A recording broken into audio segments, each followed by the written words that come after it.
Bismillahirrahmanirrahim. Assalamualaikum warahmatullahi wabarakatuh. Waalaikumsalam warahmatullahi wabarakatuh. Apa kabar kita? Alhamdulillah baik. Udah seminggu dari pertemuan yang kedua kemarin. Hari ini kita belajar lagi untuk yang pertemuan ketiga. Nah, untuk pertemuan ketiga ini kita beda bab. Kalau bab kemarin itu tentang apa? Bab kemarin? Coba dibuka bukunya dulu. Bab kemarin itu kalau nggak salah, lupa tuh. Nah, untuk mereview dulu. Nah, Tumbuhan dan pembangunan ekonomi kan. ya itu bab kemarin pertemuan kemarin kita membahas itu. Nah, untuk sekarang pertemuan sekarang kita membahas tentang ketenaga kerjaan. Nah, sebelumnya hari ini kita sehat kan? Alhamdulillah.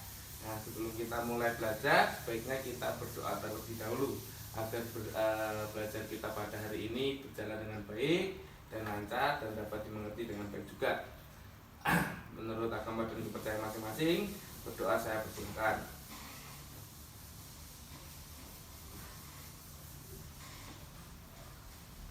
Sudah cukup. Nah, langsung saja ya. Nah, sebelumnya sudah tahu belum ketenaga kerjaan itu apa? Kita bahas ke pengertian dulu ya. Nah, untuk bahasan pertama kita ke bahasan ketenaga kerjaan terlebih dahulu. Nah, tenaga kerjaan ini terbagi menjadi dua, tenaga kerjaan sendiri dan tenaga kerja sendiri. Nah, untuk tenaga kerjaan itu adalah segala hal yang berhubungan dengan tenaga kerja pada waktu sebelum, selama, dan sesudah masa kerja. Itu pengertian dari ketenaga kerjaan. Nah, terus ada juga tenaga kerja. Pengertian dari tenaga kerja ini sendiri itu setiap orang mampu melakukan pekerjaan guna menghasilkan barang atau jasa baik memenuhi kebutuhan sendiri maupun untuk masyarakat. Ya, itu tenaga kerja. Nah, dari dua ini kita bahas lagi ada angkatan kerja. Nah, apa itu angkatan kerja? Nah, kita bahas lagi angkatan kerja. Sebelumnya dari pengertian perbedaan ketenaga kerjaan dan tenaga kerja sudah paham belum? Sebelumnya. Nah, dari tenaga kerja dan ketenaga kerja paham ya. Lalu ke angkatan kerja. Angkatan kerja ya. Angkatan kerja. Angkatan kerja itu penduduk kerja usianya 15 tahun hingga 64 tahun yang bekerja untuk mempunyai pekerjaan namun sementara tidak bekerja dan pengangguran. Dan bekerja adalah suatu pekerjaan ekonomi yang dilakukan oleh seseorang untuk memperoleh pendapatan atau keuntungan dengan lama bekerja paling sedikit 1 jam secara terus menerus dan seminggu yang lalu. Itu dari pengertian angkatan kerja. Nah, selain angkatan kerja juga ada kesempatan kerja. Nah, kesempatan kerja ini adalah pengertiannya saya singkat KS gitu ya, kesempatan kerja. Nah, kesempatan kerja ini terjadi lapangan kerjanya bagi angkatan kerja membutuhkan pekerjaan kesempatan kerja. Dibagi dua kelompok juga ini. Nah, yang satu itu mereka yang bekerja penuh, yaitu mereka yang bekerja dan memenuhi syarat antara lain bekerja 40 jam per hari atau per minggu. Nah, memiliki upah minimum regional dan sesuai dengan latar belakang pendidikan dan atau keahlian. Nah, terus yang kedua, mereka yang masih setengah menganggur. Nah, setengah menganggur nih. Nah, setengah menganggur itu mereka yang bekerja di bawah jam kerja normal kurang dari 35 jam. Kurang dari 35 dan masih mencari pekerjaan atau masih bersedia menerima pekerjaan.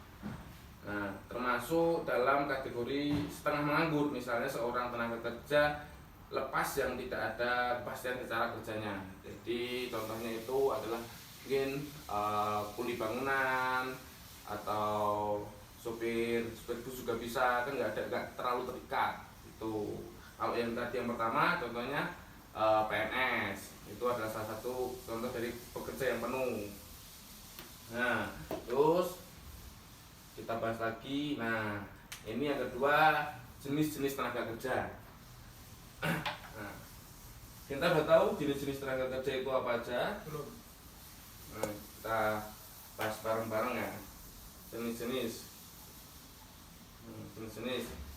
jenis-jenis tenaga kerja itu nah, berdasarkan sifatnya. Yang pertama itu jenis tenaga kerja bisa berdasarkan sifat kerjanya. Tenaga kerja dapat dibedakan lagi dari sifatnya ini. Nah, yang pertama itu tenaga kerja jasmani. Tenaga kerja yang dalam kegiatannya lebih banyak mengandalkan fisik atau melaksanakan proses produksi. Nah, jadi kalau jasmani ini banyak fisiknya. Jadi contohnya itu pekerjaan bangunan, sopir, angkutan umum, penyapu jalanan. Nah, itu tenaga jasmani. Nah, terus kalau kerja rohani itu tenaga kerja dalam kegiatan kerjanya lebih banyak menggunakan proses pemikiran, gagasan, ide, terus yang bersifat produktif dalam proses produksi.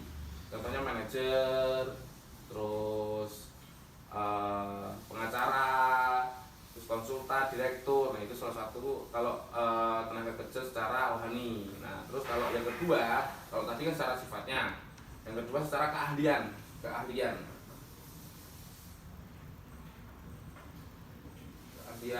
secara keahlian itu yang pertama tenaga kerja terdidik. Nah, tenaga kerja terdidik ini tenaga kerja yang memerlukan kemahiran pada suatu bidang melalui sekolah atau pendidikan, misalnya dokter. Nah, terus ada juga hakim, pengacara, guru, angkutan, notaris, insinyur. Nah, itu salah satu kerja terdidik. Terus juga ada tenaga kerja terlatih. Tenaga kerja terlatih ini memerlukan latihan dan pengalaman kerja, misalnya tukang masak, terus sopir, pelayan, terus montir, penjahit, dan pelukis. Itu terlatih. Jadi mereka sudah melalui proses kursus terlebih dahulu. Nah, terus ada juga tenaga kerja tidak terdidik dan tidak terlatih. Nah, ini adalah tenaga kerja yang memerlukan pendidikan, yang tidak memerlukan pendidikan dan latihan sebelumnya, hanya mengandalkan tenaga saja, misalnya pesuruh, kuli bangunan, buruh gendong, pembantu rumah tangga, tukang becak, dan tukang sampah. Nah, itu mereka tenaga kerja yang tidak perlu diajari, udah bisa sendirinya. Itu. Nah, terus kita lanjut ke dari sampai sini bisa dipahami ya. Kita lanjut ke masalah ketenaga kerjaan. Nah, kita lanjut ke masalah. Nah, masalah ini sebenarnya banyak masalah tenaga kerjaan di Indonesia ini. Salah satu mungkin saya rangkum saja beberapa. Masalahnya itu yang pertama bisa dicatat. Yang pertama itu tingkat pengangguran yang tinggi, yang kedua jumlah angkatan kerja yang tinggi, nah, yang ketiga tingkat pendidikan dan keterampilan yang rendah. Ini sangat bermasalah di negara kita. Terus penyebaran angkatan kerja yang tidak merata, terus juga perlindungan kesejahteraan tenaga kerja yang belum maksimal. Itu masalah-masalah tenaga kerja. Terus kalau masalah, nah, ini adalah upaya meningkatkan kualitas tenaga kerja. Nah, salah satu upaya biar kualitas tenaga kerja itu dapat meningkat, nah, itu adalah banyak upaya yang bisa dilakukan sebenarnya. Itu yang pertama dari pemerintah. Yang satu dari pemerintah. Pemerintah itu dapat menyusun kurikulum pendidikan yang dapat menghasilkan lulusan yang berkualitas dan sesuai dengan syarat-syarat dunia kerja. Nah, itu dari pemerintah. Terus juga dari pemerintah lagi bisa mendirikan lembaga pelatihan dan meningkatkan keterampilan masyarakat seperti balai latihan kerja, seperti khusus. Nah, dari pemerintah bisa meningkatkan secara kualitas kerja lewat membuat khusus. Jadi misal yang di dunia sekolahnya belum tidak sampai lulus, bisa lewat khusus untuk meningkatkan kualitas tenaga kerjanya. Nah, terus juga ada menyusun dan melaksanakan program-program sekiranya mendukung tercapainya sistem tenaga kerja. Itu yang bisa dilakukan pemerintah.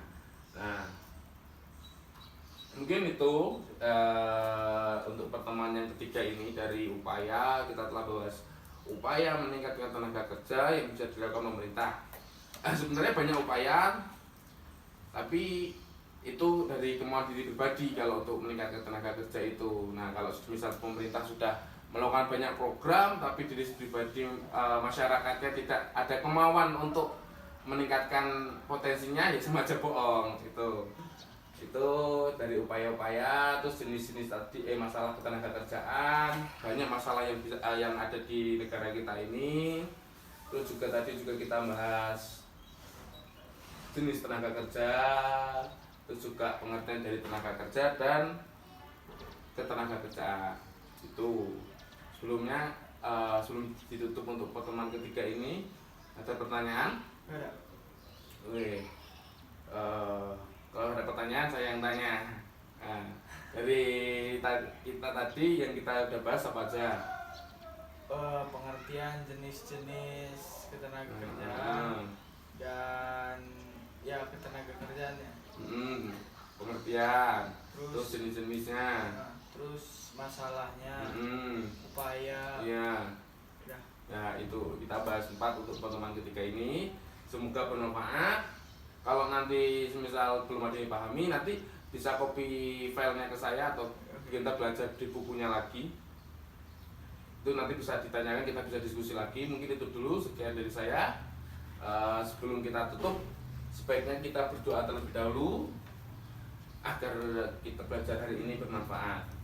Berdoa menurut agama dan kepercayaan masing-masing. Berdoa, saya persilakan.